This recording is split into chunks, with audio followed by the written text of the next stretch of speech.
চলো,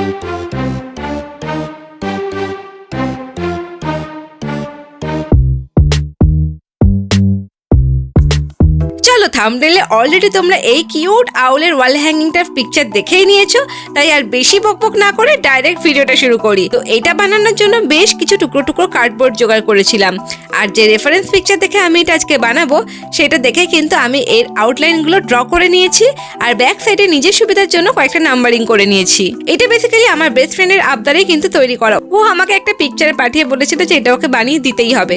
তো এটা দেখা মাত্র আমি নিজেই ভীষণ এক্সাইটেড হয়ে গেছিলাম যে এত সুন্দর দেখতে ছিল যে ওকে তো আমি বানিয়ে দেবই, তার সাথে ভেবেছিলাম যে আমি পরেও নিজের জন্য কয়েকটা আরো এরকম বা অন্য কোনো ডিজাইনেই নিজের জন্য তৈরি করব। তো এগুলোকে কেটে নেওয়ার পর আমার কিন্তু টোটাল 10টা কার্ডবোর্ড হয়েছে, মানে 4টে 8টা হচ্ছে আউল ছিল, আর লাস্টের দিকে দুটো একদম নিচের দিকে দুটো রাউন্ড বেস ছিল। তো সেটার জন্য আমার টোটাল কিন্তু 10টা কার্ডবোর্ড লেগেছে, মানে এটা পেয়ারে সেট। তো সেই কারণে কিন্তু আমাকে নাম্বারিং গুলো এখানে অলরেডি করে রাখতে হয়েছিল, কারণ এরপরে কালার রয়েছে বা আউটলাইন গুলো ড্র করার ছিল, তো তখন পেপারে কাটিংসের গন্ডগোল হয়ে যেতে পারে।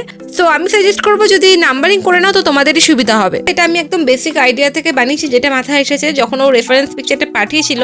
তো পিকচারটা দেখার সাথে সাথে চট করে মাথায় এই কার্ডবোর্ড আর ক্লেরই একটা আইডিয়া মাথায় এসেছিল যে এটা দিয়ে আমি খুব ইজিলি এটাকে বানাতে পারি। সো এইভাবে বানানোর প্রসেসটা আমার ইজি হবে বলে মনে হয়েছে, মানে এটা একদমই আমার নিজস্ব মতামত। আর সত্যি বলতে কি, হ্যান্ডক্রাফটের যে কোনো জিনিস শুধুমাত্র একটা প্রসেসের ওপরেই কিন্তু লিমিটেড নয়, এটা পুরোটা ডিপেন্ড করে আইডিয়ার ওপর। যার মাথা থেকে যেরকম আইডিয়া বেরোবে সে সেরকম ভাবে কিন্তু ইউটিলাইজ করে সেই জিনিসগুলোকে নিজের মতো করে সুন্দর করে তৈরি করতে পারে। একই জিনিস বিভিন্ন ওয়েতে তৈরি করা যায়, যেরকম হতে পারে এটাই মেটাল দিয়ে তৈরি হতে পারে, বা অনেক সময় চীনামাটি দিয়ে তৈরি হতে পারে। সো 1000 অফ ওয়ে থাকে যে কোনো একটা হ্যান্ডক্রাফট তৈরি করার জন্য। সো আমার মনে হয় হ্যান্ডক্রাফট বা হ্যান্ডমেড যে কোনো জিনিস সম্পূর্ণ পার্সোনাল বা ব্যক্তিগত একটা মেথড, যেটা তোমার নিজের যেটা ভালো লাগছে বা মনে হচ্ছে যে তুমি ওই প্রসেসে বা সেই ওয়েতে তৈরি করতে পারবে, সেটাতেই করা সব থেকে বেটার। দেখো এখানে প্রত্যেক কটা কার্ডবোর্ডে কিন্তু আমি সেই শেপ অনুযায়ী ক্লেগুলোকে লাগিয়ে নিয়েছি। তো এরপর কিন্তু ক্লেগুলো খুব ভালো করে শুকিয়ে গেলে আমি এর মধ্যে অ্যাপ্লাই করে নেব গেসও।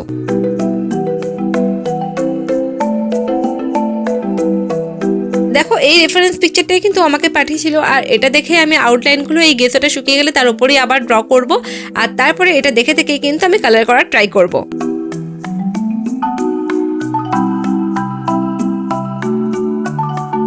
তো কালার করার জন্য আমি এখানে অ্যাক্রিলিক কালার নিয়ে নিয়েছি।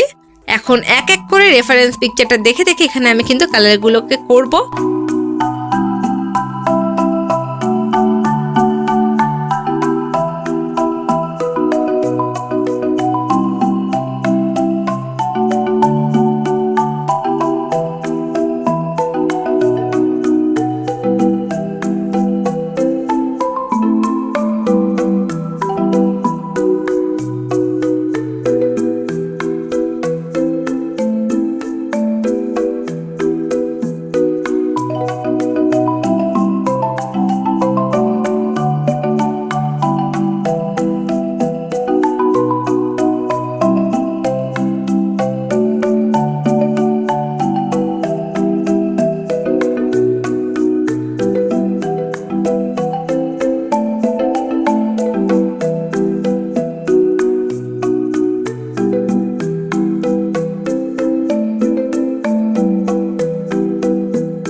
আমার কিন্তু কালার করা একদম কমপ্লিট। এবার কালারগুলোকে খুব ভালো করে শুকিয়ে নিতে হবে।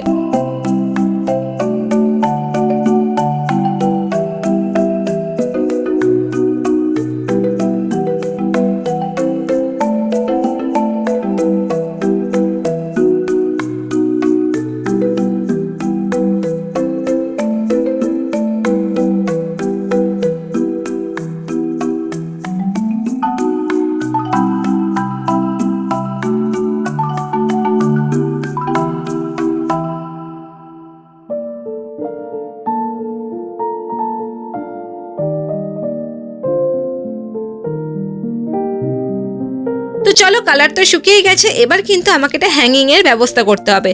তো তার জন্য আমি নিয়েছি জুট রোপ, আর এটাকে পরপর আমি যতটা গ্যাপে সাজিয়ে নিতে চাই সেরকম ভাবে কিন্তু ফার্স্টে আমি সাজিয়ে নিচ্ছিলাম। তো সেই ওয়াইজ কিন্তু আমি মেজারমেন্ট করে জুট রোপটাকে কেটে নেব, আর আমি সেটাকে ডবল ফোল্ড করে নিয়েছি। এরপর ডাবল ফোল্ড করার পর মাথার দিকটা জাস্ট আমি একটা নট দিয়ে নিচ্ছি। তো এখানে যাতে হ্যাং করতে পারি তাই মাথার দিকটা কিন্তু আমি নট দিয়ে নিয়েছি, আর নিচের দিকে কিন্তু পুরো রোপটা আমি এই আউলগুলোর সাথে ক্লে দিয়ে কিন্তু অ্যাটাচ করে দেবো।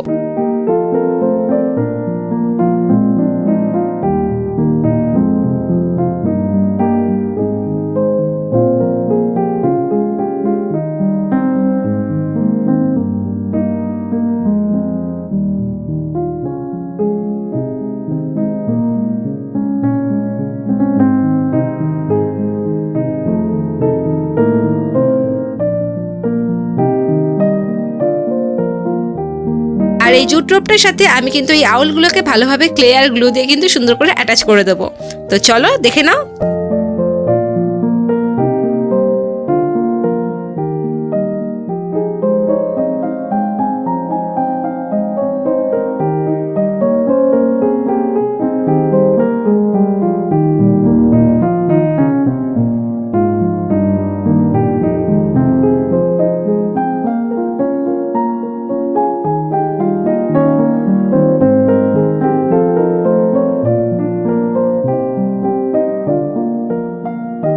আমার দুটো সাইডে কিন্তু এটা কমপ্লিট হয়ে গেছে। প্রত্যেকটা সাইডে কিন্তু আমি সুন্দর করে ক্লে দিয়ে এগুলোকে অ্যাটাচ করে দিয়েছি, ফলে এটা যতই টানাটানি করা হোক আর এটা কিন্তু খুলবে না, খুব ভালোভাবে এটা সিকিউর হয়ে গেছে। তো এটার মধ্যে আমি এখন করব একটা ব্ল্যাক কালার। তো ব্যাক সাইড থেকে আমি পুরোটা ব্ল্যাক কালার করে দিচ্ছি। তো আমার বেসিক্যালি খুব ইচ্ছা আছে এরকম আরও কয়েকটা বানানোর, বাট সেম ডিজাইন না, ডিজাইনটা অন্য হবে। তো আমি তোমাদের সাথে সেগুলো শেয়ার করব যখন আমি ওগুলো বানাবো। তো এখন এটা দেখো আমার কিন্তু কাজটা প্রায় কমপ্লিট হয়ে গেছে। এবার এগুলো খুব ভালোভাবে শুকিয়ে গেলে আমি অ্যাপ্লাই করব ফার্নিশ।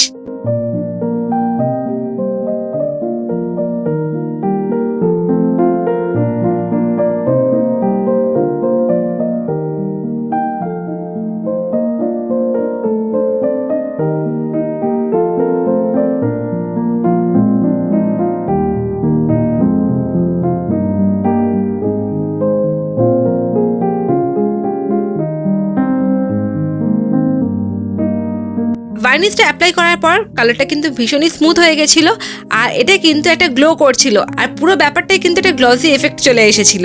তো আমার ওয়াল হ্যাঙ্গিংটা তো কমপ্লিট, এটাকে এখন হ্যাং করার পালা, আর এটাকে হ্যান্ড ওভার করার পালা।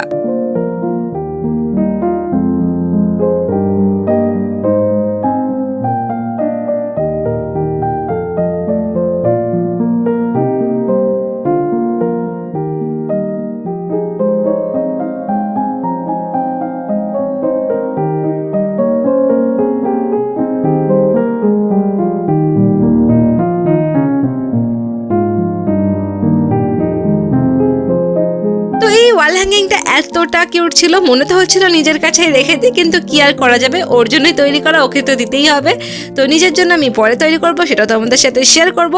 আর তার জন্য আমার চ্যানেলের সাথে জুড়ে থাকো, চ্যানেলের নতুন এলে সাবস্ক্রাইব করো, আর ভিডিওটা ভালো লেগে থাকলে অবশ্যই করে লাইক করো, কমেন্ট করো, শেয়ার করো। আর যদি তোমরা এটা বানাতে চাও তো দেরি কেন, ঝটপট বানিয়ে ফেলো। আজকের মতো টাটা, আবার দেখা হচ্ছে নেক্সট ভিডিওয়ে।